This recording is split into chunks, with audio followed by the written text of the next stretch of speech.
Hello students, कैसे हैं आप सब लोग। उम्मीद करती हूँ सब अच्छे होंगे और स्वस्थ होंगे। मैं Meena Rana ICT virtual class में आपका स्वागत करती हूँ। स्टूडेंट्स, हम पढ़ रहे हैं क्लास 9 की हिंदी और यहाँ हम संधि पढ़ रहे थे। तो आइए इसको हम आगे कंटिन्यू करेंगे। तो हमने संधि के भेद बताए थे 3, जिसमें स्वर संधि, व्यंजन और विसर्ग संधि। स्वर संधि के भी पुनः 5 भेद आपको बताए थे, जिसमें हमने दीर्घ संधि को पढ़ लिया। कल की क्लास में हमने गुण संधि शुरू किया था, तो आइए इसी को हम आगे कंटिन्यू करते हैं। तो गुण संधि क्या होती है? यदि अ या आ के बाद, तो यहाँ आपने स्वर संधि पढ़ा। स्वर संधि के बाद स्वर संधि में भी बेटा आपने यहाँ पर दीर्घ संधि पढ़ी है। और दीर्घ संधि क्या होती है ये हमने आपको बताया कि यदि अ या आ के बाद ए या ई आए, या फिर इ या ई के बाद इ या ई आए, तो अ या आ के बाद आ, अ या आ आए तो आ हो जाता है, दीर्घ स्वर हो जाता है। और जहां भी आपको दीर्घ स्वर दिखे किसी शब्द में, तो उसमें आपकी दीर्घ संधि होगी। ये हमने आपको ट्रिक भी बताया था कि आप डायरेक्ट किसी शब्द को देख करके संधि पहचान सकते हैं बिना संधि विच्छेद करें। ठीक है। और साथ में आपने यहाँ पर ए या ई के बाद यदि ए या ई आए तो वो बड़ी ई हो जाता है, यानी दीर्घ स्वर हो जाता है। और जब दीर्घ स्वर होगा तो दीर्घ संधि होगी। ओ या ऊ के बाद ओ या ऊ, यानी कि समान स्वर। देखो, इनमें उच्चारण में लगने वाले समय के आधार पर ही अंतर है, बाकी ये तो समान स्वर हैं। अ और आ में अंतर क्या है? उनके उच्चारण में लगने वाला समय है बस। बाकी तो अ को ही हम खींचते हैं तो वही तो आ हो जाता है। ठीक है। तो ये हमने आपको बताया। साथ में हमने इसकी परिभाषाएं, साथ में कुछ नियम यहाँ पर लिखाए हैं और इनके सभी उदाहरण हम कर चुके हैं। और कल की क्लास में जैसे कि हमने यहाँ पर गुण संधि को शुरू किया था और गुण संधि के कुछ उदाहरण हमने यहाँ पर कल की क्लास में किए थे, और आपको भी होमवर्क दिया था कि आप गुण संधि के इन उदाहरणों को करें तो अपने आंसर को आप मैच करेंगे। एक हमने दिया था, तो गुण संधि क्या होती है जरा इसको हम देख लेते हैं। अ या आ के बाद यदि ए या ई आए, ओ या ऊ आए, या फिर री आए, तो उनके स्थान पर क्रमशः, क्रमशः का मतलब है अ या आ के बाद यदि इ या ई आए तो ए हो जाता है। अ या आ के बाद यदि ओ या ऊ आए तो ओ हो जाता है। अ या आ के बाद यदि री आए तो अर हो जाता है। ठीक है, यही क्रमशः है। तो हमने यहाँ पर भी नियम लिखा दिया था, ठीक है ना। तो ए, ओ और अर हो जाए। अब पहचान आप कैसे करोगे? आपके पास शब्द दिया गया है, आपको पहचानना है इसमें कौन सी संधि है। तो यदि मध्यम वर्ण में, अब मध्यम 4 वर्ण होंगे तो उनके दोनों बीच के दोनों वर्णों में देखिए कौन सी मात्रा है। यदि ए और अर होता है तो बेटा वो गुण संधि हो जाएगी, है ना। तो हमने यहाँ पर एक उदाहरण कराया था, गज धन इंद्र। तो प्रथम शब्द के अंतिम और द्वितीय शब्द के प्रथम वर्ण को हम आपस में जोड़ते हैं, और इनको जोड़ने से आपको यहाँ 2 स्वर मिले अ और ई, और अ और ई का मेल क्या हो जाता है? ई हो जाता, ए हो जाता है, सॉरी। और ए होने पर ये हो जाएगा जे, तो क्या हो गया? गजेंद्र। चलिए, अब हमने आपको बताया था दूसरा, सोम धन ईश। सोम धन ईश का संधि क्या होगा? सोम धन ईश का संधि क्या होगा, इसको आप बताएंगे, आपने लिखा होगा। तो बेटा सोम, म धन ई, अ धन ई क्या होता है? ई ही हो जाता है। तो इसका संधि क्या हो जाएगा? सोमेश, सोमेश। क्यों? क्योंकि अ और ई का मेल ए बन जाता है, तो हो जाएगा सोमेश। आपने किया भी होगा इसको इस तरह से, सोम धन ईश। तो हम क्या करते हैं, इन दोनों वर्णों को जोड़ते हैं। म से बेटा आपने क्या किया? अ निकाला, अ का स्वर निकाला, और इधर आपके पास बड़ी ई है। तो देखो, म ये हलंत के साथ स्वर रहित है और इन दोनों का मेल ए हो जाता है। फिर इसमें जोड़ेंगे तो ये मे हो जाएगा, तो इसकी जगह पर मे लिखेंगे और बाकी तो सभी चीजें वैसी ही रहेंगी। तो ये हो जाएगा आपका सोमेश। ठीक है, तो कोई डाउट नहीं होगा आपको, ये तो आपने सीख लिया है। इसके बाद यथा धन इष्ट। यथा, 2 और हमने आपको दिया था, यथा धन इष्ट। तो देखिए बेटा, यथा में आ का स्वर है और इसमें ए का स्वर है। ठीक है, आ और ए का मेल क्या हो जाता है? पुनः आ और ए का मेल फिर से आपको ए देगा, तो बेटा ये हो जाएगा यथेष्ट, यथेष्ट। लंका में आ का स्वर है, ई है, और आ और ई का मेल हो जाता है ए, तो हो जाएगा क्या? लंकेश। तो रटनी नहीं है चीजें, लंकेश। क्या हो जाएगा? लंकेश। तो ये तो अ और आ का नियम था। इसके बाद हमने दूसरा नियम क्या बताया कि यदि अ या आ के बाद, ओ या आ के बाद क्या आ जाता है? ओ या ऊ आ जाता है, तो दोनों का मेल बेटा बनाएगा ओ। क्या बनाएगा? ओ। खोल के आप लिखेंगे कि पहले अ आए और उसके बाद उ आ जाए, तब भी ओ हो जाएगा। पहले अ आए या फिर बड़ा ऊ आ जाए, तब भी आपका ओ हो जाएगा। या पहले आ जाए और फिर उ आए, तब भी ओ हो जाएगा। या पहले आ आए, ठीक है, इतना लिखेंगे आप। अब जैसे यहाँ पर आप उदाहरण के लिखे, वीर धन उचित, इन दोनों की आपको संधि करनी है बेटा। वीर धन उचित, इन दोनों की संधि करनी है। नियम हमने पढ़ा कि ओ या आ के बाद यदि उ या उ आए तो बेटा ऊ हो जाता है, ओ हो जाता है, ठीक है। चलिएगा, तो यहाँ पर हमने क्या कहा था? प्रथम शब्द के अंतिम वर्ण और द्वितीय शब्द के प्रथम वर्ण की हम क्या करते हैं? आपस में जोड़ते हैं। र धन ओ, लेकिन इसमें आपको स्वर निकालना है। स्वर निकालेंगे तो अ, वर्ण विच्छेद कर रहा हमने यहाँ पर। अ और ओ का मेल क्या हो जाता है? ये हो जाता है ओ। और स्वर रहित रो में जब आप ओ को जोड़ेंगे तो बेटा ये हो गया रो। तो इसकी जगह पर आप रो लिखें, बाकी चीजें हमें नहीं छेड़नी है। तो वी आगे से है रो, और जो पीछे शब्द लिखे हैं, वर्ण लिखे हैं, उनको ज्यों का त्यों आपने लिखना है। तो इसकी संधि क्या हुई? वीरोचित। तो मतलब हमें यहाँ रटना नहीं है, हमें नियमों को ध्यान में रखते हुए नियमों का प्रयोग करना है, और फिर हम इसको इस तरह से कर सकते हैं। चलिएगा, इसे नोट करेंगे आप।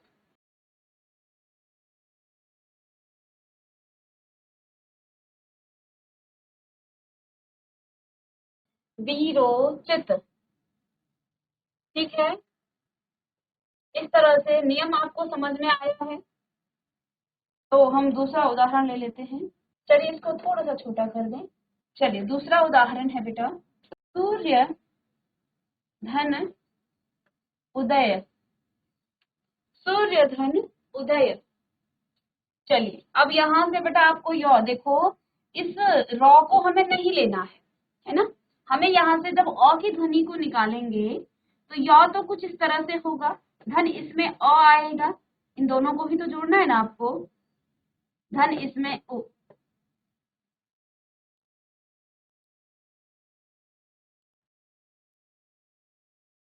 अच्छा ये तो फिर से वही उदाहरण हो जाएगा, ठीक है। चलिए इसमें आप सूर्य धन ऊर्जा लिख सकते थे। उदाहरण को थोड़ा सा हम चेंज कर देंगे, क्योंकि हमें हर उदाहरण, हर नियम के उदाहरण लेने हैं ना। सूर्य धन ऊर्जा। अब उदय का ले, उदय का तो हम कर लेते, लेकिन वो यही तो आ जाता, नियम तो यही रहता अ और उ।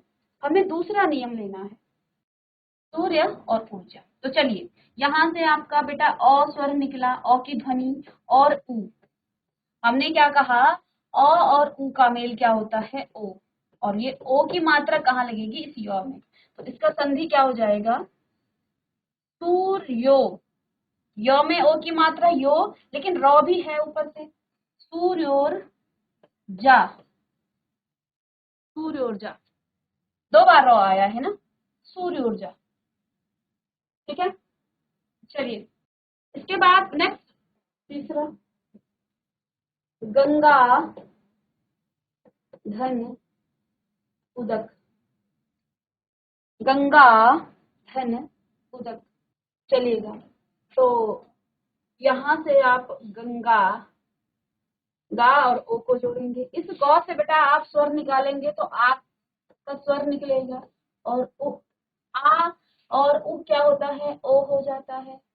और ये ओ की मात्रा कहाँ लगेगी? इस गौ में लग जाएगी अब, ठीक है ना। अगर हम इसको और अच्छे से तोड़ें तो गौ को हमने यहाँ पर इसका वर्ण विच्छेद किया और इस स्वर रहित गौ में आप ओ को जोड़ेंगे, अब ये आपका हो जाएगा गो।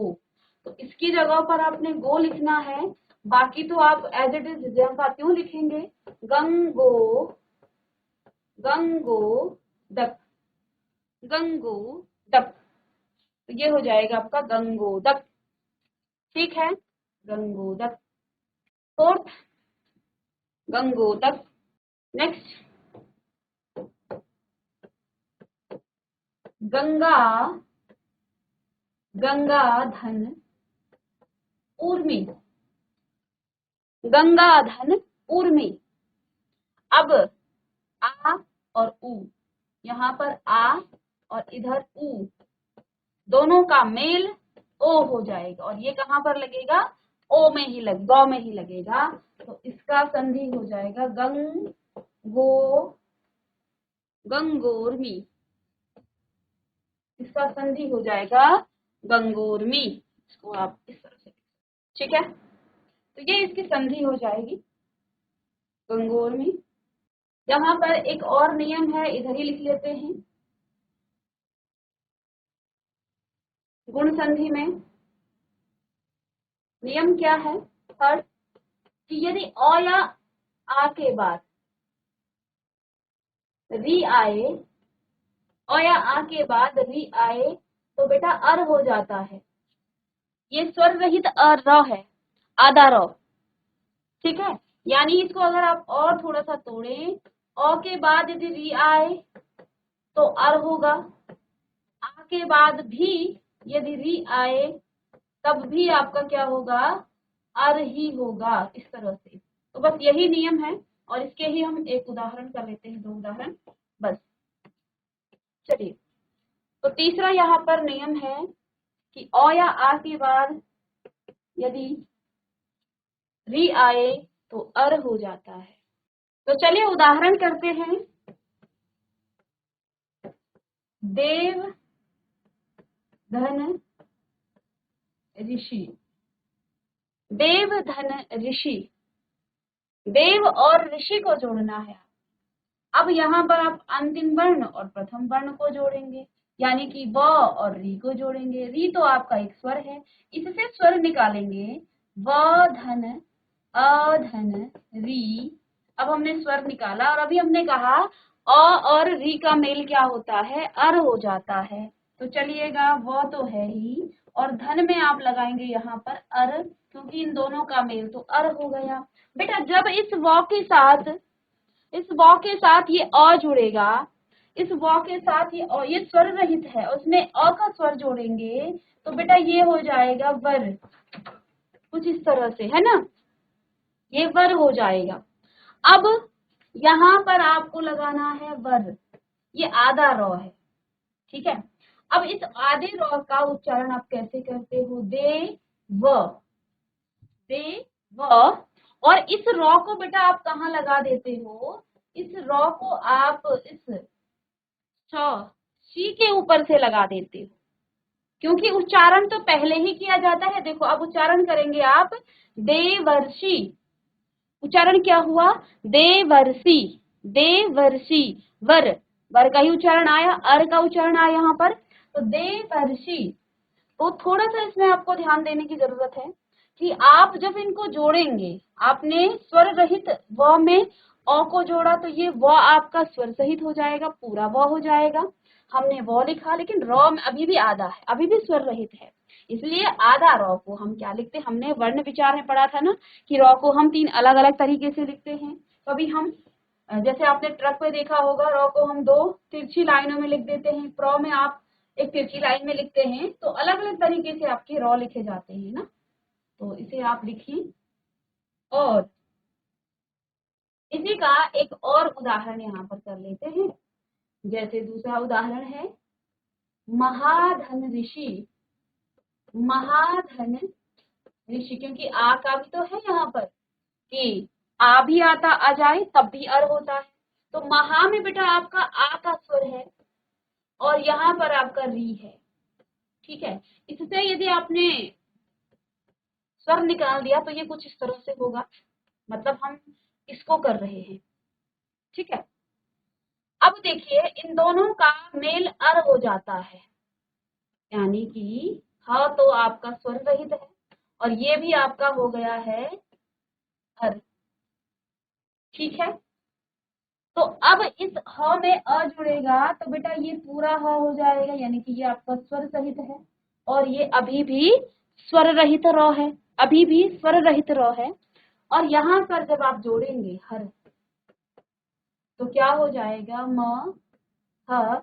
और देखो इस रॉ को हम इधर लगा सकते हैं, किधर, क्योंकि उच्चारण तो पहले ही आएगा ना, महर्षि, महर्षि। ठीक है, ये आपका क्या हो गया है, महर्षि। ठीक है, चलिए इतना लिखिएगा। तो इधर हमने इस तरह से गुण संधि को पढ़ा, महर्षि,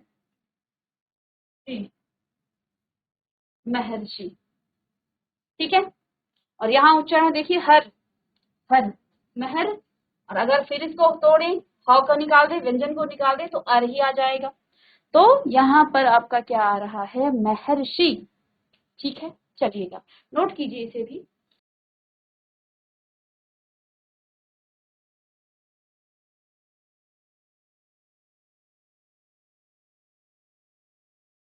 अब इसी में आपको कुछ उदाहरण में गृह कार्य के लिए दूंगी जो कि आपकी गुण संधि पर आधारित होगा। चलिए पहला है आपका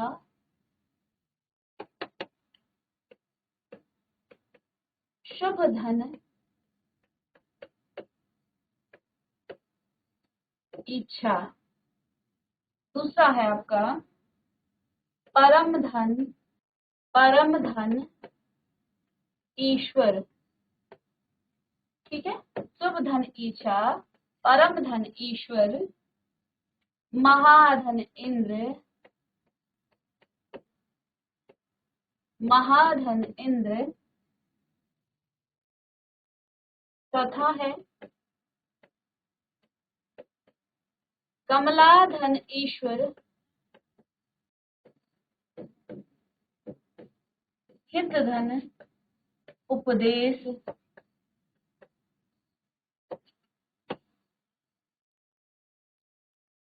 जितनी ज्यादा आप प्रैक्टिस करोगे उतना आपको अच्छे से आएगा। समुद्र धन उर्मी, समुद्र धन उर्मी। सातवां है बेटा महाधन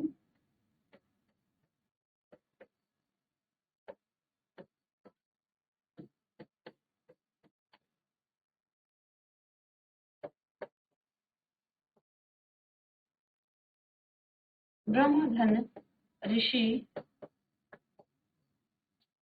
और 10वां है आपका राजा धन ऋषि।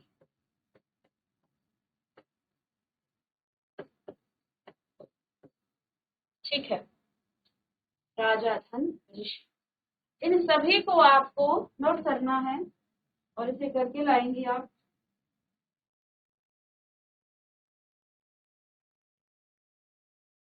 चलिएगा, तो बेटा इससे पहले हमने यहाँ पर क्या क्या चीजें पढ़ी हैं एक बार आप इसे रिवीजन कर लें। तो हमने स्वर संधि का पहला भेद पढ़ा जिसमें हमने दीर्घ संधि बताया कि दीर्घ संधि में ओ या आ के बाद ओ या आ आए तो आ हो जाता है, ए या ई के बाद ए या ई आए तो ई हो जाता है, ओ या ओ के बाद पुनः ओ या ओ आए तो ऊ हो जाता है। ये नियम है दीर्घ संधि का। ठीक है, साथ में हमने उदाहरण भी किए हैं। इसके बाद हमने गुण संधि की बात की थी। तो गुण संधि में ओ या आ के बाद ए या ई आए तो इन दोनों के मेल से ए हो जाता है। ओ या आ के बाद यदि ओ या उ आए तो इन दोनों के मेल से ओ हो जाता है। और ओ या आ के बाद यदि री आए तो अर हो जाता है।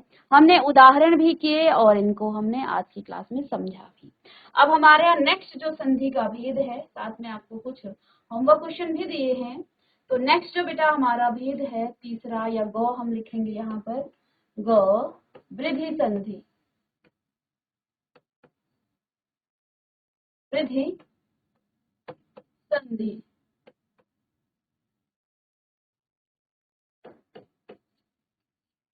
चलिएगा,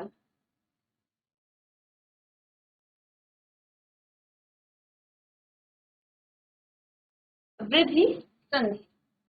तो वृद्धि संधि में क्या कहा गया है? वृद्धि संधि में कहा गया है कि यदि अ या आ के बाद, यदि अ या आ के बाद,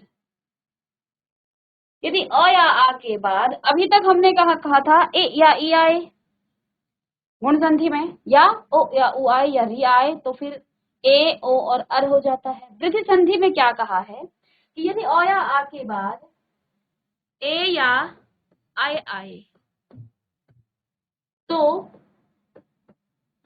क्या हो जाता है? आय हो जाता है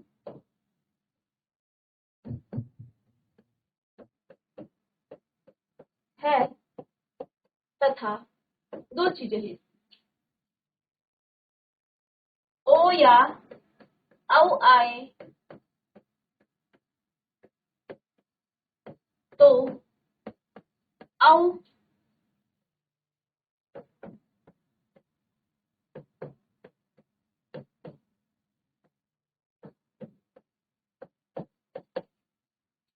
ठीक है। यदि अ या आ के बाद ए या आए आए तो आय हो जाता है, और ओ या औ आए तो औ हो जाता है। यानी अब हम समझे कि वृद्धि संधि में दो ही चीजें आती हैं। क्या? हमने कहा अ या आ के बाद पहला नियम क्या है? अ या आ के बाद बेटा ए या आए आए तो क्या हो जाएगा? आय हो जाएगा, वृद्धि हो जाती है ना। और यदि दूसरा अ या आ के बाद ओ या औ आए तो औ हो जाता है। बस यही दो नियम है, इन्हीं को हमें समझना है, उदाहरण लिखने हैं। तो पहला नियम लिख लेते हैं, अ या आ के बाद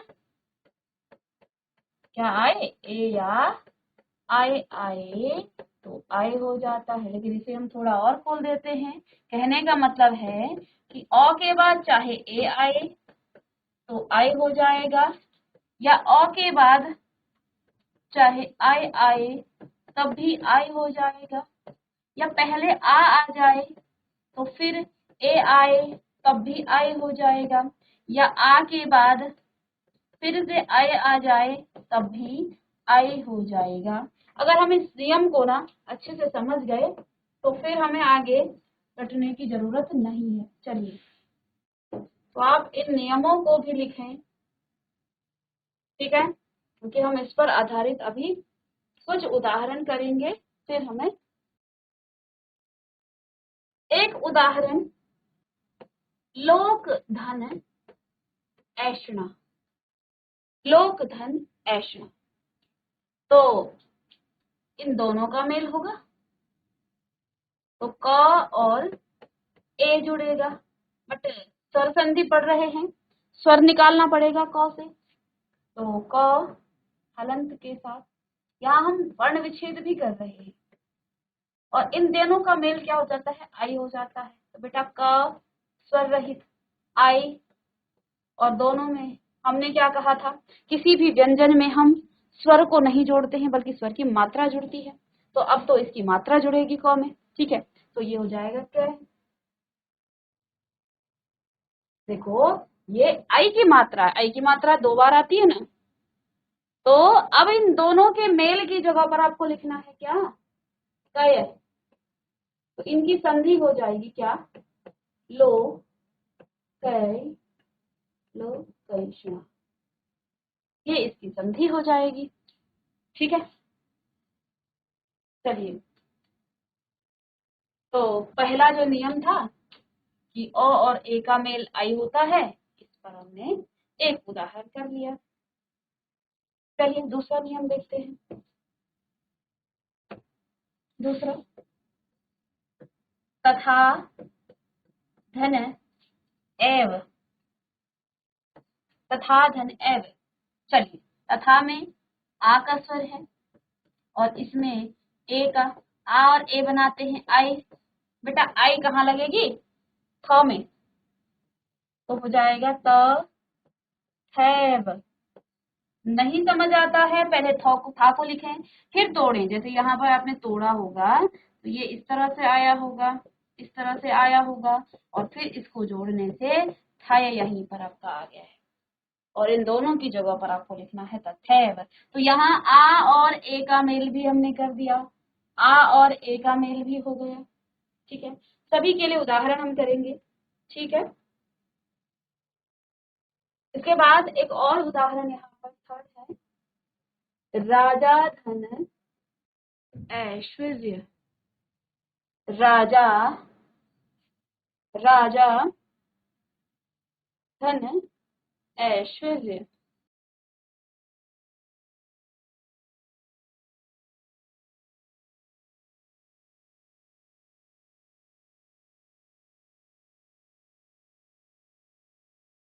तो यहाँ देखिए आ का स्वर है बेटा, इसमें आई है, तो जुड़ करके फिर से हो जाएगा क्या? इन दोनों का मेल क्या हो जाता है? आ और आई भी आपका आई ही हो जाता है, और ये आपका कहाँ पर जुड़ेगा? ज में। तो जई शौर्य, राजेश्वर्य, ये इसका उदाहरण हो गया। और एक चौथा उदाहरण यहाँ पर लिख लेते हैं, माता धन ऐश्वर्य। माता धन ऐश्वर्य, तो माता में आ का स्वर है, इसमें आई है, दोनों मिला करके आई बनाएंगे और इसमें लगेगा तो माँ तई शौर्य। तो ये कुछ उदाहरण है इनके, इनको आप नोट करेंगे। चलिए, तो पहला नियम आपने किया और उसके उदाहरण भी आपने किए कि ओ या ए के मेल से आई, ओ और आई के मेल से आई, आ और ए के मेल से आई, आ और पुनः ए के मेल से और आई के मेल से, दोनों उसके साथ जुड़ करके आई हो जाता है। यानी कहने का मतलब ये है कि आप ओ या आ में कुछ भी जोड़ें, ए या आई हमेशा आई होगा, ओ या आ में आप कुछ भी जोड़ें, ओ या आओ हमेशा आओ होगा। ठीक है, चलिएगा, नोट कीजिए इसे।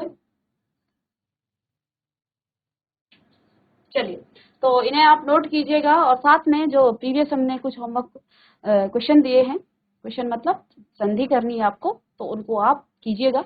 मिलते हैं नेक्स्ट लेक्चर में, तब तक के लिए थैंक यू।